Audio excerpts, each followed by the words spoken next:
안녕하세요. 작년에 이혼하고 4살 아이를 혼자 키우는 30대 직장맘입니다. 26의 남자를 만나 연애 3년, 결혼 4년 만에 이혼이라는 결과를 맞게 되었네요.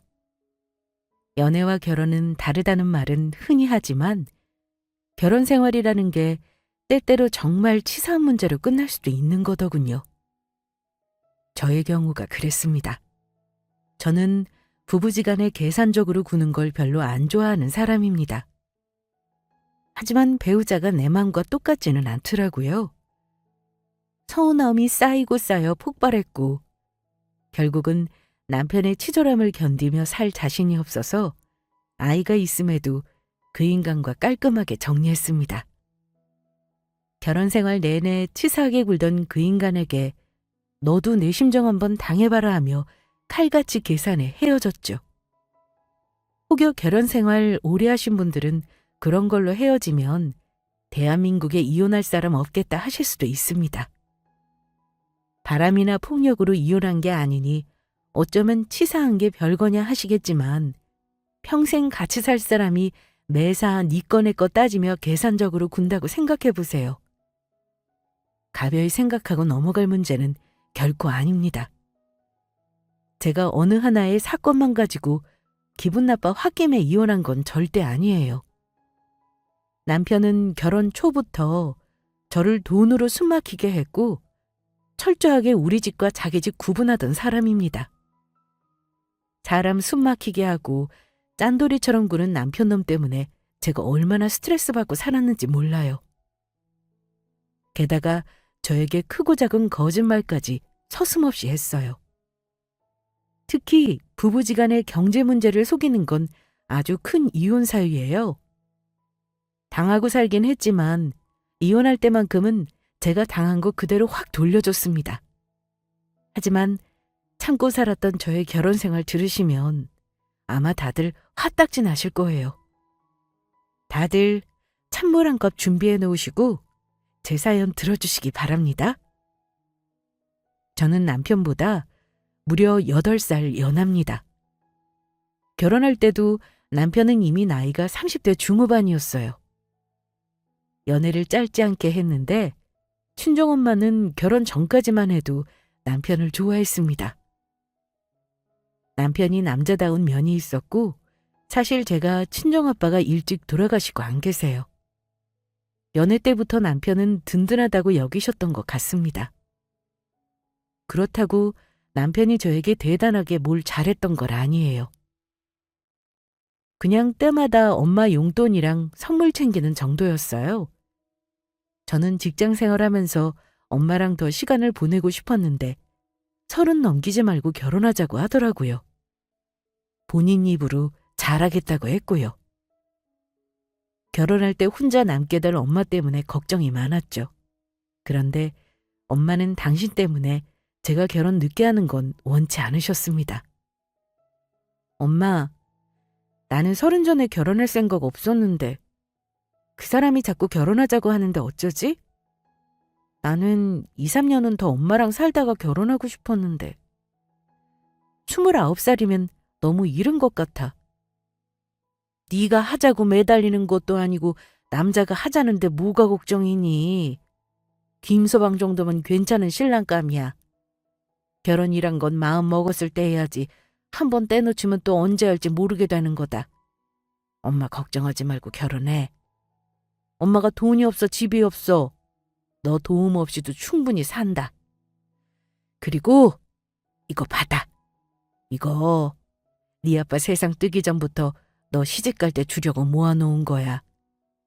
지금 꽤나 목돈이 돼서 큰 도움 될 거야. 이러시면서 저에게 통장 하나를 내미셨습니다. 통장을 열어보니 엄마가 거진 15년 넘게 모으신 돈이 모여 있었고 금액이 1억 5천이 넘는 액수였어요.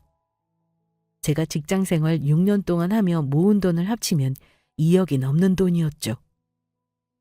결혼 비용으로 쓰라고 주시는데 엄마에게 너무 고맙더라고요. 엄마가 아빠 연금 일부 수령하고 계시고 반찬 가게를 운영하셨기 때문에 생활이 어렵지는 않았습니다. 자식도 저뿐이라 엄마 노후 준비도 다 되어 있으셨고요. 그래도 여자 혼자 몸으로 자식 키우는 일이 쉽지 않으셨을 텐데 언제 이런 목돈까지 준비해 놓으셨나 싶어 엄마에게 너무 감사한 마음이었어요. 저 자리 잡고 사는 거 보면 마음이 놓이실 것 같다면서 결혼하라고 하셨고요. 저도 엄마 마음 확인하고 나서 결혼을 결심했습니다. 예비시댁에 가보니 우리 집보다 좋은 형편으로 보였고 집을 해주신다고까지 하셨습니다. 그런데 보통은 부모가 집 해준다고 하면 감사하게 생각해야 하는 거잖아요. 남편은 자기 부모님이 이제껏 본인 뒷바라지 해주시고 사업자금 대주신 것도 있는데 결혼할 때까지 손 못 벌린다면서 우리 힘으로 결혼하겠다고 했습니다. 그런데 몇 번 더 권유도 없이 시댁에서는 알겠다고 관여하지 않겠다고 하셨고요. 그래서 남편도 모아놓은 돈이 꽤나 있구나 짐작했어요. 남편은 결혼 전부터 사업한다고 했고 월 1,000만 원은 번다고 큰소리 쳤습니다. 그런데 막상 우리 힘으로 결혼하자 해놓고 막상 신혼집 얻을 때는 딴소리 했습니다. 지연아, 어쩌지? 내가 집은 전세 얻으려고 했는데 지금 당장은 집 마련할 목돈이 없네. 일단 장모님이 도와주신 돈이랑 너 모은 돈으로 집 얻고 나머지 추진하는 건 내가 그때그때 카드로 결제할게. 집은 똑같이 보태고 공동명의로 하기로 한 거잖아. 집 마련하는데 내 돈 다 끌어 모아 놓으면 나 예단은 어떻게 해? 살림이랑 결혼 비용은 돈이 한두 푼 드는 것도 아닌데 어쩌려고. 차라리 오빠도 부모님께 조금 도와달라고 하는 게 어때? 아들 장가 보내시는데 조금은 도와주실 마음 있으실 거 아니야. 난 그렇게는 못해. 우리 부모님 나 사업자금 억대로 도와주셨던 분들이야. 내가 살면서 갚아도 모자랄 판에 또 손 벌리라고? 내 이름으로 빚 내면 냈지 그렇게는 못하겠다. 차라리 그때 빚을 내라고 할걸. 계산적이지 않은 저는 그 사람이 빚 내면 어차피 같이 갚을 돈이라고 생각했습니다. 결혼하면서 마이너스부터 시작하긴 했어요. 그래서 친정엄마가 주신 돈에 제가 가진 돈 다 끌어모아 대출 없이 2억대 전셋집을 마련해 들어갔습니다. 물론 전세계약자 명의는 저였어요. 여기까지 말하면서도 벌써 구독자분들이 화내는 소리가 들리네요. 맞아요. 저 바보예요. 그냥 명의는 저이니 나중에 보증금 문제 없을 거라는 생각만 했을 뿐 남편의 속내를 더 파악하지 않고 넘어갔으니까요. 결혼하면 잘해주겠다. 3년 안에 내 집 마련할 거고 그때 되면 제가 보탠 돈보다 훨씬 더 많은 돈을 벌게 될 거다. 남편의 그 말에 속아 결혼했네요. 결혼할 때 시댁에서는 정말로 보태주신 게 없어요. 절대 못 사는 집은 아닙니다. 남편 집안은 부모님 2분 다 계시고 우리 친정보다는 넉넉한 편이라고 해서 적어도 자식에게 기대지는 않겠구나 짐작했죠. 그런데 결혼하고 나서 제가 몰랐던 걸 한 가지 알았습니다. 남편이 결혼 전부터 자기 부모님에게 생활비를 매달 100만 원씩 주고 있었다는 걸요. 결혼한 직후에는 남편이 갑자기 사업을 정리했다며 건설업체 소장으로 취직해 일하더라고요. 남편은 결혼 생활 내내 저에게 재산을 공개한 적 없고 빚도 없다고 했습니다. 사업하면서 빚이 없을 수가 있냐고 하니 결혼하고 회사 들어가면서 전부 정리했다고 하더라고요. 저는 남편의 그 말을 믿었습니다. 저는 그 당시 연봉이 3천만 원 중반이었고 남편은 그때 월급이 저에게 말하길 700만 원 정도 한다고 했습니다. 결혼해서 안 거지만 본인 남편은 돈에 대한 욕심과 집착이 좀 심한 사람이었습니다. 저는 반대로 돈에 대한 욕심이나 무력이 크지 않아요. 돈은 우리 가족 그냥 돈 걱정 없이 살고 주말에 평범하게 놀러 다닐 수 있는 정도로 벌면 충분하다는 마인드였습니다. 이혼하고 생각해보면 남편은 돈에 대해 계산적이지 않고 정이 많았던 착한 저의 심성을 알아보고 자기 마음대로 주무를 수 있는 여자라고 생각하고 결혼했는지도 모르겠어요. 결혼하고 나서 우리 친정엄마는 사위라고 얼마나 챙겨주셨는지 모릅니다. 남편 첫 생일 때 혹여 장인어른 없어서 대접 못 받았다는 소리 들을까봐 엄마가 집에 불러 손수 생일상까지 차려주셨어요. 사위 생일이라고 상 차려주는 장모님 당연한 거 아닌데 남편은 그다지 고마운 마음이 없어 보였고 당연하다는 듯한 태도였어요. 생일이라고 상 차려줘, 무슨 날이라고 용돈 주셔. 친정에 가까운 탓에 집에 반찬이며 먹을거리 계속 챙겨주셨습니다. 시댁은 멀기도 했지만 시부모님 두 분이 워낙 자식에게 살갑게 신경 쓰는 분들은 아니셨어요. 매번 뭐 해주시는 우리 엄마랑 달리 시어머니는 때 되면 옷 해내라 용돈 달라는 소리만 하셨죠. 비교하지 않으려고 해도 당연히 비교가 되더라고요. 그래도 저는 남편에게 따지거나 태클 걸진 않았습니다. 우리 엄마가 마음에서 우러나 해주시는 건데 시댁에서 똑같이 안 해주신다고 해서 제가 기분 나빠하면 한도 끝도 없는 일이 될 듯해서요. 그런데 결혼했으면 금전적인 건 부부가 서로 공유해야 하는 거잖아요. 남편이 저에게 고의로 말을 하지 않은 부분을 알았을 때는 싸움이 되더라고요. 결혼할 때는 여유 있는 시댁인 줄 알았는데 알고 보니까 남편이 시부모님 병원비며 집 관리비며 심지어 장 보는 비용까지 다 대주고 있다는 걸 어쩌다 알게 되었거든요. 그때는 저도 그냥 넘어가지 않고 남편에게 말했습니다. 따지려는 건 아니었어요. 남편이 저보다 많이 버니까 시댁에 더 할 수 있지만 저에게 적어도 알려는 줬어야 하는 게 아닌가 싶어 얘기를 한 겁니다. 여보, 결혼 전에는 자기 부모님 용돈이랑 병원비랑 집 관리비까지 다 드린다는 말 없었잖아. 결혼한 지 반년이 넘어가는데 나는 이 사실을 지금이야 알았다는 게 좀 서운하네. 어머님 아버님 힘들게 사시는 것도 아닌데 꼭 이렇게까지 해야 하는 거야? 우리도 아이 가지려면 돈 모아서 집도 사고 하려면 갈 길이 구말리잖아. 내가 결혼 전에도 말했잖아. 우리 부모님이 나한테 해주신 게 많다고. 그리고 당신 돈이 아니고 내가 버는 돈으로 드리는 건데 굳이 말했어야 하나? 설마 당신 장모님께도 똑같이 해달라는 뜻은 아니지? 그런 뜻이 아니잖아. 단지 우리는 부부고 경제 공동체인데 내가 모르는 게 말이 되냐는 거지. 그런데 남편이 저에게 참 서운한 말을 하더라고요. 당신 뭔가 착각하는 것 같다. 경제 공동체는 부부 사이가 대등할 때나 적용하는 말이지. 내가 너보다 월급이 2배도 더 많은데 무슨 경제 공동체. 그렇게 따지면 나 결혼할 때 이 집 보증금은 전부 내 돈으로 한 거니까 당신도 할 말 없는 거 아니야? 그리고 카드값도 우리가 같이 갖고 있잖아.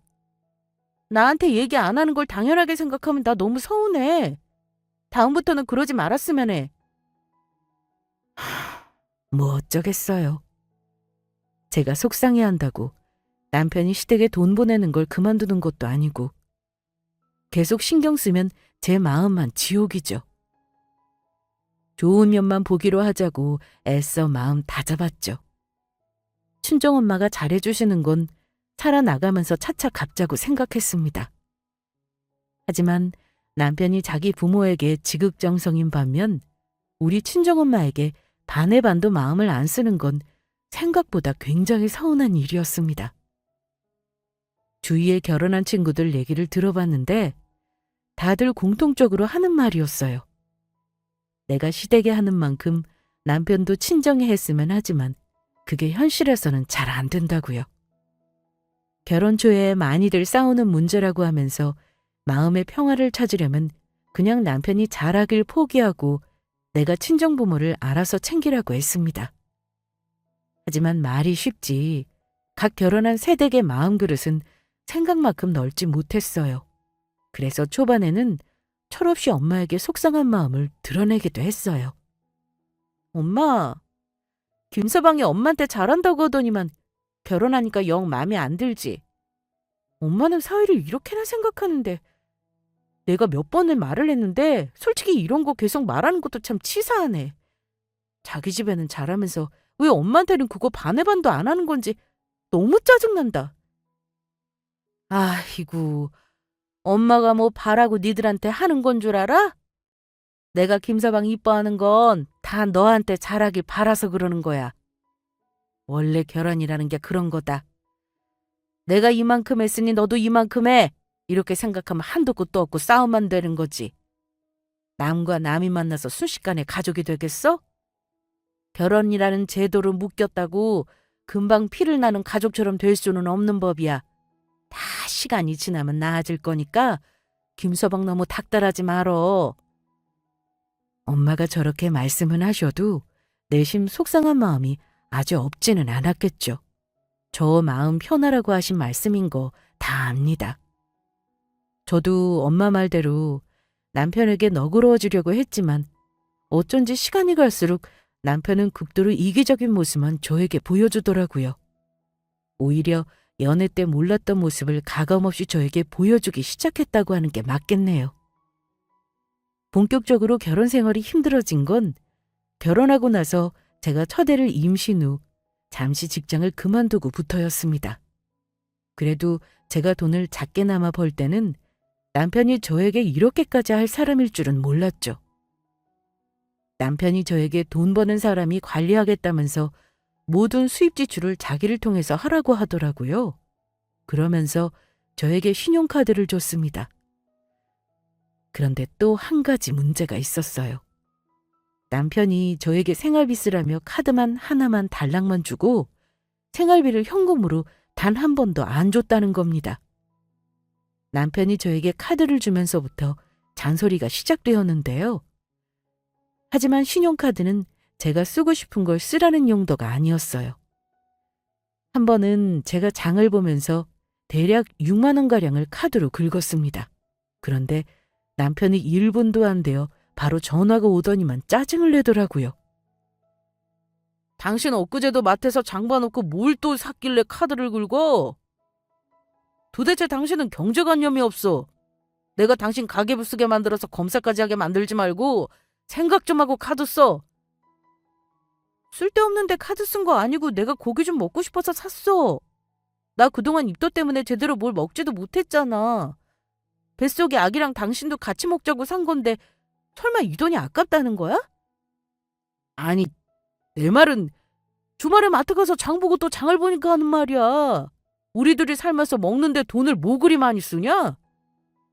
먹는 거 사는데 돈 썼다고 구박당하는 그 느낌, 서러움은 아직도 너무 생생합니다. 남편은 돈에 집착하면서도 자기 식구들에게는 아끼지 않는 면을 보이면서 저와 우리 친정 엄마에게는 엄청 인색한 사람이더라고요. 그때 남편의 짠돌이 근성을 알고 말다툼을 하며 이혼까지 생각했지만 뱃속의 아이를 지울 수가 없어서 참고 넘어갔습니다. 애 낳고 살면 나아지지 않을까 기대하였건만 역시 사람 절대 변하지 않는다는 말은 헛소리가 아니더라고요. 남편은 극도로 이기적이고 가부장적이라 살림 한 번, 애 한 번 봐준 적이 없어요. 그때는 제가 집에서 살림만 했기에 남편에게 불평 한마디 안 하고 제가 다 했습니다. 카드라도 좀 여유 있게 쓰게 했으면 불만이 없었겠죠. 남편에게 잔소리 들을 것 같은 지출은 자꾸 제 비상금으로 쓰게 되더라고요. 남편은 저에게 돈을 무조건 아껴 쓰라더군요. 심지어 아이 분유값, 기저귀 값은 전부 친정엄마가 보태주시는 돈으로 하고 남편 카드로는 월 30만 원 썼는데도 아껴 쓰랍니다. 내가 당신 생활비 쓰는 거 전부 내주는데 당신은 최소한 아껴 쓸 노력은 해줬으면 해. 집에서 놀면서 돈 쓸 일 많이 없잖아. 장모님이 반찬도 가져다 주시는데 솔직히 한 달에 100만 원도 많지. 먹을 것까지 아껴가면서 살아야 해? 당신 월급으로 어머니한테 쓸 만큼 드리면서 나한테는 왜 그리 인색하게 굴어? 누가 돈 쓰지 말래? 그냥 아껴 쓰려는 노력은 하라는 거지. 남편은 제가 집에서 논다는 말을 참 자주 하는 사람이었어요. 저는 남편과 결혼하면서 제가 가진 돈 전부 집 마련하는 데 써도 불만 가진 적 없었고 남편이 쓰라고 준 카드도 마음대로 쓴 적 없어요. 집에서 살림만 할 때는 남편 눈치 보여 옷 한 번 못 사 입고 친구들이랑 밥 한 번 먹는 것도 눈치 보였어요. 카드 쓸 때마다 그 인간에게 감시당하는 것 같아 가슴이 두근거리더군요. 하지만 집에서 육아하고 살림하는 건 그 사람에게 돈 안 되는 그냥 노는 일이었던 겁니다. 아이가 커가면서 집에만 있을 수는 없기에 주말에 남편에게 여행 좀 가자고 하면 돈이 얼마나 많이 드는데 놀러 가냐고 그 돈을 아까워했습니다. 이런 사고방식을 가지고 있으니 일단 저를 무시하는 마음이 늘 깔려 있었던 것 같아요. 제가 도저히 안 되겠다 싶어 아이가 4살 되던 해부터 재취업을 알아보기 시작했습니다. 그래도 전에 다니던 회사 경력으로 계약직이지만 금방 취직이 되더라고요. 제가 취업을 하니 아이가 걱정이었습니다. 4살이라고는 해도 이제 38개월 된 아이라 온종일 어린이집에 있을 것이 걱정되었죠. 그나마 기댈 수 있는 사람이 엄마였습니다. 엄마는 반찬 가게를 하시기 때문에 새벽에 나가서 음식을 하시지만 3시 이후에는 직원이 대신 가게를 봐주는 터라 오후 시간에는 다행히 아이 하원을 도와주실 수 있었어요. 솔직히 아무리 엄마라고 해도 아이 봐주는 건 쉬운 거 아니라고 생각해요. 엄마 입장에서는 환갑 다 된 나이에 좀 편안하게 사실 수 있는 거지만 그거 포기하고 딸 도와주겠다고 하신 거니까요. 제가 퇴근하면 7시 전에는 도착해 아이를 데리고 가면 되니 그 정도만 도와주셔도 저에게는 큰 도움이었죠. 저는 당연히 엄마에게 아이 봐주시는 수고비를 드리려고 했습니다. 하지만 남편은 저와 생각이 너무나 달랐어요. 저는 남편과 육아 비용을 친정 엄마에게 주는 문제로 저와 대판 싸우기도 했습니다. 제가 계약직으로 취직하고 그때 받은 월급 실수령액이 사실 180이 채 되지 않았어요. 하지만 엄마에게는 최소 50만 원은 드리고 싶었습니다. 설마 50만 원이 많다는 분 안 계시죠? 우리 아이가 제 아이만은 아니잖아요. 남편의 딸이기도 하니까 남편도 얼마간 돈을 보태줄 의사가 있는지 물어봤어요. 엄마가 우리 유진이 다음 주부터 봐주시기로 한 거 알지? 다음 달에 월급 타면 우리 엄마한테 매달 50만 원씩은 드릴까 해. 어쩔래? 사실 50만 원보다 조금 더 드리고 싶은데 당신이 조금 더 보태주면 좋고. 남편에게 내달라는 것도 아니었고 내가 버는 돈으로 드린다는데 남편이 펄쩍 뛰더라고요. 뭐? 50만 원? 아니 온종일 장모님이 봐주시는 것도 아니고 고작 4-5시간인데 50만 원이라니. 장모님 완전 꿀알바 하시는 거네. 그 정도도 많다고 생각해.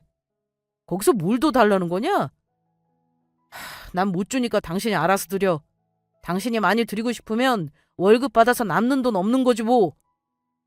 당신 무슨 말을 그렇게 해? 우리 유진이가 나 혼자 낳은 딸이니? 당신 딸이기도 해. 근데 육아도 제대로 안 하면서 전부 나한테 떠넘겨? 내가 누구 때문에 일 다시 시작하는지 모르겠어?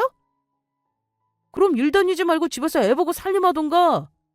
편한 삶 집어치우고 일하겠다는 건 당신 선택이잖아. 당신이 선택해놓고 왜 나한테 강요하는 건데? 당신 카드로 한번 시원하게 내가 사고 싶은 거 사봤으면 이런 말도 안 해. 돈 한번 마음대로 쓰게 한 적 없으면서 누가 들으면 내가 아주 편하게 산 줄 오해하겠네. 당신 생각은 알겠으니까 그만둬. 내가 알아서 할게. 솔직히 말하면 저는 엄마에게 남편의 저런 못된 구석을 얘기하지 못했어요. 아이 낳고 살다 보니 친정엄마에게는 더욱더 남편이 저와 아이에게 쓰는 돈을 아까워한다는 사실을 도저히 말할 수가 없었습니다. 엄마가 너무 속상해하실 것 같아서요. 남편이 지방 현장에 한번 내려가면 말이 주말 부부지 거의 한 달에 한두 번씩 올라올까 말까였는데 저는 그때마다 남편이 주는 거라고 거짓말까지 해가며 엄마에게 슬쩍 용돈을 챙겨드렸습니다. 엄마, 김서방이 요즘 돈이 많이 없나 봐. 이거밖에 못 드려서 죄송하다고 전해달라네? 내가 정규직 되면 엄마 고생한 거 한 방에 갚을게. 조금만 더 참아줘요. 그때 되면 우리 유진이도 많이 클 거고 수월하겠지. 아유, 얘. 이런 거 엄마 받아도 마음 편치 않아. 너 발 동동 구르면서 직장 생활하는 거 엄마 뻔히 알아. 니들 돈이나 잘 모으지 엄마는 안 줘도 돼. 어쨌든 김서방한테는 고맙다고 해라. 알겠지? 엄마는 그때마다 차위에게 고맙다고 전해달라 했지만 어른 속이기가 어디 쉬운가요? 엄마는 제가 드린 돈도 차곡차곡 모아놓으시면서 우리 아이에게 도로 쓰시거나 무슨 날마다 저 데리고 가서 옷도 사주시곤 했어요. 엄마도 저를 보면 전전긍긍하는 걸 다 아셨을 겁니다. 엄마가 언젠가는 남편과 사이가 안 좋냐며 조심스레 물어보신 적도 있습니다. 하지만 그때는 걱정하실까봐 엄마에게 솔직히 말씀드리지 않았어요. 아이도 어린데 제가 남편 정 떨어져서 이혼하고 싶다고 하면 엄마가 이혼을 말릴 것 같기도 했고요. 하지만 그 무렵부터는 저도 남편에 대한 믿음이 없어져 가더라고요. 네 돈 내 돈 따지며 돈 앞에서 가족을 분리하는 모습도 넌덜머리가 났습니다. 이게 사람 사는 건가요? 이건 아니다 싶어서 제가 남편에게 아예 각자 돈 관리를 하자고 했어요. 남편이 월급 많다고 하면 뭐 하나요? 저는 정작 결혼하고 나서 그 인간 재정 상태를 전혀 모르고 있었는데요. 제가 이혼을 처음 고민하게 된 것이 전세 만기 때문에 남편에게 재정 상태를 물어봤을 때였습니다. 결혼해서 제가 얻은 전셋집도 만기가 다가오고 있었고 집을 사던지 결정해야 할 것 같은데 남편은 제가 전세 만기 되었으니 집을 사든 전세든 이사 가야 한다는 소리에 돈이 없다는 말을 하더라고요. 저더러 알아서 하랍니다. 황당했죠. 저는 남편이 돈 없다는 말을 믿을 수가 없었습니다. 4년간 저에게 돈을 충분히 준 적도 없었고 저에게 말하기로는 대출도 없는데 돈이 없다니요. 전셋값을 올려주거나 다른 동네로 이사를 가도 4년 전보다 보증금이 올라서 남편이 모은 돈을 보태주거나 돈이 없다면 대출을 받기라도 해야 하는 상황이었습니다. 하지만 남편은 우리 식구 보금자리 문제는 전혀 관심이 없었어요. 어차피 이 집은 네 명이잖아. 그러니까 당신이 알아서 해야지. 당신 너무 무책임하다. 우리 가족이 사는 집이잖아. 당신은 뭐 객식구니? 그럼 4명이라 할 테니까 아예 나가서 살든가. 어쨌든 당신 그동안 모은 돈 보태서 집 얻어야 할 것 같으니까 그렇게 알아. 전셋값이 몇 천 오른 건 알지? 나 돈 없는데? 모자라면 그냥 대출 받던가 좀 싼 동네로 찾아가서 가면 되잖아. 나는 굳이 이런 안 좋은 시기에 집을 사서 이자 내고 살고 싶지는 않다. 이자 내느니 그 돈을 다른 데 쓰는 게 낫지. 당신 도대체 몇 년 동안 나한테 왜 얼마 버는지 말을 안 해줘? 이게 정상적인 부부 생활은 아니잖아. 정말 돈이 없으면 지금이라도 당신 통장 보여줘. 나 더 이상은 당신이 나한테 돈으로 힘들게 하는 거 못 참겠다. 어허이, 때 되면 어련히 알게 될 텐데 왜 이래? 당신한테 무슨 피해가 있다고. 내가 버는 돈이야. 내가 생활비 안 내는 것도 아니잖아. 때 되면 말할 거니까 지금은 묻지 마. 아무튼 지 문제는 당신이 알아서 해. 속 터지는 건 저의 몫이었습니다. 그때는 몰랐어요. 남편이 정말로 돈이 없어서 저에게 보여주지 못했다는 걸요. 왜냐면 돈이 없는 이유가 있었더라고요. 늘 위태위태하던 부부 사이는 얼마 지나지 않아 결국 파탄에 이르고 말았는데요. 그 계기가 황당하게도 양가 부모님의 환갑이었습니다. 우리 친정엄마와 시어머니가 하필 생신이 한 달 간격이에요. 저는 엄마 환갑 때 여행이라도 보내드리고 싶었어요. 그런데 반찬 가게 때문에 엄마가 여행은 됐고 다 같이 식사나 하자고 하시더라고요. 사위 얼굴 보기 힘드니 꼭 같이 밥 한 끼 먹자고요. 그래서 일주일 전부터 남편에게 당부해놨습니다. 그래도 엄마 환갑이니까 내가 생신상 차려드릴까 해. 엄마가 다른 거 다 필요 없다고 우리 가족 모여서 꼭 식사하자고 하시니까 그날은 꼭 시간 빼나? 용돈은 내가 드리겠지만 당신도 선물 마련해주면 좋고. 알았어.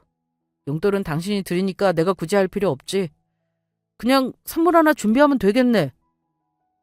웬일로 돈 아깝다는 소리 안 하고 선물 준비하겠다길래 그래도 우리 엄마한테 고마운 건 있나 보다 했습니다. 여행은 나중에 제가 정규직 되면 가기로 했고 환갑이니만큼 정성 들여서 생신상을 차려드리고 싶었어요. 그래서 어렵게 연차를 내고 집에서 정성껏 음식을 준비했습니다. 엄마도 딸한테 제대로 된 생일상 처음 받아본다면서 너무 좋아하셨어요. 늦지 말라고 당부한 탓인지 남편도 한 손에는 꽃다발과 다른 한 손에는 아주 멋들어지게 포장한 선물 상자를 가지고 집에 왔더라고요. 엄마는 사위에게 생일 축하한다는 말을 듣는 것 자체가 기쁘셨던 것 같아요. 축하 노래도 불러드리고 저는 환갑 기념 용돈도 건넸고 남편은 엄마에게 선물과 꽃을 드리더군요. 아이고 김서방 고맙네. 이게 뭔가? 지금 여기서 뜯어봐도 되는 거지? 그럼요 장모님. 제가 진짜 귀한 거 사온 거예요. 얼른 열어보세요. 남편이 무슨 선물을 가져왔나 했는데 글쎄 열어보니 황당하게도 와인이더라고요. 엄마는 술도 잘 안 드시는데 와인 선물이라뇨. 혹시 어디서 선물 받은 걸 포장해서 들고 왔나 했는데요. 제가 표정이 안 좋아지자 엄마는 오히려 오버하시면서 남편에게 고맙다고 하셨습니다. 아주 좋은 와인 같은데 잠 안 올 때 한 잔씩 마시면 되겠네. 고맙네 김서방. 장모님, 이 와인이 무려 100만 원짜리입니다. 제가 진짜 어렵게 구한 술이에요. 좋으시죠? 집에 놔두고 아껴서 드세요 장모님. 와인이 건강에 좋답니다. 좋은 날을 망치기 싫어 아무렇지도 않은 척 넘어갔지만 엄마에게 얼마나 죄송했는지 몰라요. 그 인간에게 기대한 내가 바보다 싶었습니다. 혹시나 해서 엄마가 받은 와인을 검색해봤더니 100만 원짜리는 무슨요. 2만 원도 안 되는 와인을 100만 원짜리라고 뻥까지 쳤더라고요. 그때 제가 느낀 배신감은 이루 말할 수 없었습니다. 내내 이혼을 마음속에 담고 살았지만 진짜 이혼을 해야겠구나 마음이 서더라고요. 남편에게 따지기도 우습고 싫어서 조용히 이혼에 대해 알아보고 있을 때였습니다. 불난 집에 부채질을 한 건 다름 아닌 남편이었어요. 마침 시어머니도 환갑이라고 남편이 일주일이 아니라 2주 전부터 저에게 너무나 당연하다는 듯 생일상 요구를 하더라고요. 유진 엄마, 우리 엄마 환갑 말이야. 당신이 생일상 차려줄 수 있는 거지? 그건 내 카드로 긁게 해줄 테니까 음식 가짓수 신경 좀 써주라. 엄마가 이모님네도 초대하고 싶어 하는데 아무래도 우리 집이 낫겠지? 뭐? 누구 맘대로? 난 그날 연차 못 내. 이제 곧 재계약 앞두고 있는데 시부모 생신상 차린다고 연차 낸단 말은 죽어도 못하겠다. 그냥 어머니 드시고 싶다는 음식으로 외식이나 하지 그래? 저는 당연히 거절했어요. 우리 엄마 생신이니까 연차 내고 차려드린 거지. 남편이 뭐가 이쁘다고 시부모님 생일상을 차리겠습니까? 단칼에 싫다고 하니 저더러 한다는 말이요. 장모님은 부모냐? 가만 보면 당신은 우리 부모님은 맨날 뒷전이야. 이럴 때 며느리돌이 한 번 하는 게 어렵냐? 그럼 당신은 사위돌이 뭐래는데? 내 부모 아니고 당신 부모야. 생신상 차려드리고 싶으면 아들인 당신이 차리는 게 맞지 왜 며느리인 내가 하냐? 당신이 잘하긴 했으면 몰라. 난 싫으니까 외식하던지 해. 물론 용돈은 당신이 준비해. 나도 당신처럼 와인이나 준비하면 되겠네. 그랬더니 이 인간이 눈을 부릅뜨면서 화를 내더라고요. 그게 무슨 개소리야. 다른 집 봐봐라. 며느리가 시부모 생신상 차리는 거 당연한 거야. 나더러 차리라니 당신 왜 안 하던 짓 하냐? 결혼 첫 해에도 군말 없이 했잖아. 그동안 당신 뭐 우리 부모님 생신상 몇 번이나 차려드렸다고 그래. 매번 외식했잖아. 이번엔 환갑인데 며느리가 좀 해드리면 안 되는 거야? 잔말 말고 내 말대로 해줘. 나야말로 하고 싶은 말이야. 다른 집 사위들은 장모 환갑 때 100만 원이라고 뻥치고 2만 원짜리 와인 선물하니? 어이가 없어서 정말. 우리 엄마한테 한 번이라도 마음 써준 적 없으면서 뭐? 생신상? 치, 웃기는 소리 하지 마. 난 아무것도 안 할 테니까 당신이 하고 싶은 거 해드리든지 말든지 마음대로 해. 저도 그때 화가 폭발해서 남편이 100만 원이라고 뻥친 와인 얘기까지 해버렸습니다. 하지만 남편은 눈 하나 깜짝하지 않더라고요. 오히려 제 속을 뒤집어 놓으려고 작정을 했습니다. 그래? 좋아. 안 그래도 나 우리 엄마 생신 때 차 뽑아드리려고 했거든? 마음대로 하라 그랬으니까 그래야겠네. 기왕 뽑는 거 외제차로 뽑아드리려고 하는데 불만 없지? 며느리가 돼가지고 시어머니 환갑 생신상 한번 못 차리겠다니까 나라도 효도 제대로 해야지. 남편은 저를 약 올리려고 하는 말이 아니었습니다. 충분히 그럴 만한 인간이었어요. 결혼해서부터 줄곧 자기 부모님에게 용돈 드린 것도 그렇고 시댁에 가면 바뀌어 있는 가전이며 가구는 전부 남편이 해줬다는 거 알고 있었어요. 근데 이번에는 외제차라니요. 전세 만기돼서 이사 가야 하니 재정 상황 공유해달라는 저에게 돈 없다는 말만 일관하던 사람입니다. 남편의 이치에 맞지 않는 태도에 저도 너무 화가 나서 따졌습니다. 우리 엄마 생신 때 당신이 싸구려 와인 사주고 생색낸 거 내가 바보라서 그냥 넘어간 줄 알아? 나 같으면 당신 부모한테만 지극정성으로 못할 것 같은데 참 뻔뻔하다. 이러다 아주 집까지 바꿔준다고 하겠어? 미안한데 나는 그 꼴은 못 봐. 어머니 외제차 사드린다고? 어디 당신 마음대로 해봐. 나는 원룸으로 이사가는 한이 있어도 당신이 차 사주는 돈만큼 우리 엄마 드릴 테니까. 내가 하는 대로 똑같이 하겠다 이거야? 당신 엄마랑 우리 엄마가 같냐? 우리 엄마는 나 결혼 전에 사업자금 몇 억을 해주셨어. 그 돈 지금 갖고 있는 건데 당신이 무슨 권리로 내가 효도하는 걸 못하게 하는데? 와, 당신 정말 계산적인 여자였네. 이런 여자인 줄 진짜 몰랐다. 지금 누가 누구더러 계산적이라는 말을 하는지. 그래서 정말 계산적으로 한번 해보자 했습니다. 지금 나보고 계산적이라고 했어? 애 낳고 살면서 나한테 무슨 짓을 했는지 전혀 인지가 안 되나 봐? 그래, 나더러 계산적이라고 했으니까 어디 한번 제대로 계산해서 재산 분할 해보자. 알겠어? 재산 분할이라니. 지금 당신 나랑 이혼하자 이거냐? 그래, 잘 알아듣네. 나도 그동안 이러려고 이혼을 알아봤나 보다. 난 나중은 없어. 지금 바로 시작할 테니까 우선 4명이 집에서 나가줄래? 남편은 제가 하는 말을 무시하려고 했지만 저는 그 즉시 시댁에 전화를 넣었습니다. 어머니 아들이 이번에는 외제차 사드린다는데요? 좋으시겠어요. 근데 어쩌죠? 저는 우리 엄마 생신 때 2만 원짜리 와인 사온 저 인간 이제 질려서 못 살 것 같아서요. 이혼할 테니까 어머니가 데리고 사셔야겠네요? 시어머니도 갑자기 걸려온 며느리 전화에 당황하셨을 겁니다.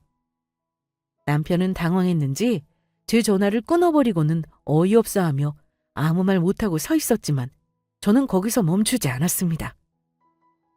지금 당장 내 집에서 안 나가면 112에 가정폭력으로 신고할 건데 어쩔래? 정신적 학대도 신고 대상인 거 알지? 조용히 안 나가면 경찰 와서 애한테 못 볼 꼴 보이고 싶어? 암튼 일단 오늘은 내가 나가지만 당신 생각 똑바로 해. 이혼은 뭐 아무나 하는 줄 알아? 재산 분할 좋아하네. 너한테 나눠줄 재산은 없어. 당신이 오히려 나한테 재산 나눠줘야 할걸? 뭘 모르면 말을 하지 마. 애 딸린 네가 혼자 뭘 할 수 있다고 이혼이야? 딱 하루 줄 테니까 잘 생각해라. 엄포를 놓을 사람은 저인데 오히려 큰 소리를 치고 남편은 집을 나갔습니다. 저는 집 비밀번호를 바꾸고 대강 짐을 챙겨 당분간 아이와 엄마 집에서 지내기로 했어요. 그리고 이혼을 상담했던 변호사 사무실에 찾아가 구체적인 이혼 절차와 재산분할 소송을 상담했습니다. 재산분할을 하기로 마음먹은 이유는 제가 결혼 이후 남편놈의 재정 상황을 몰랐기 때문이에요. 그러자 변호사가 일단 재산 명시 신청을 해서 남편의 재산을 정확히 알아보자고 하더라고요. 그래서 이혼소장을 접수하면서 남편 재산 명시 신청을 했습니다. 재산 분할 소송을 위한 절차였죠. 그동안 남편과는 우여곡절이 많았어요. 남편은 제가 설마 하니 정말 이혼 절차를 밟을 거라고는 예상하지 못했는지 처음에는 저를 회유하고 윽박지르기도 했습니다. 살던 전셋집을 빼기로 했고 당분간은 엄마 집에서 살기로 했습니다. 보증금은 결혼 전 모아놓은 제 돈이었으니 남편에게는 권리가 없었죠. 저는 양육권뿐 아니라 친권도 가져오길 바랐습니다. 구두쇠인 그 인간이 양육비를 제대로 줄리 만무했기 때문에 일시금으로 계산해 청구할 생각이었습니다. 그런데 재산 명시 신청을 하니 황당하게 그지없더라고요. 남편이 큰소리치던 돈은 없었습니다. 계좌 거래 내역은 알 수 없었지만 어쩐 일인지 계좌 잔고는 2천만 원도 없었어요. 게다가 황당한 건 대출 상황이었습니다. 결혼할 때만 해도 빚 없다는 인간이 대출이 자그마치 8천만 원. 타고 다니는 차도 대출 덩어리였죠. 대체 이 인간 무슨 짓을 했던 걸까요? 남편 놈은 그동안 정말로 돈이 없어서 저에게 돈을 못 쓰게 했던 겁니다. 버는 돈으로 뭘 했는지는 몰라도 대출 갚고 자기 부모님 매달 돈 퍼주고 사니 돈이 안 모였겠죠. 그야말로 결혼 내내 저에게 얹혀 산 인간이다 싶었습니다.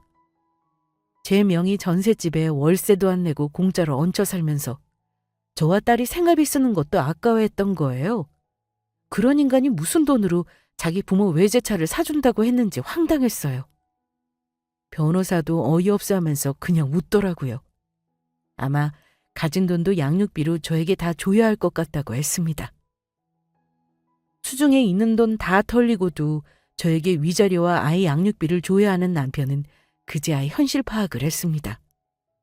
조정기일에 법원에 갔더니만 남편 놈이 풀 죽은 모습으로 와서는 잠깐만 얘기 좀 하자더라고요.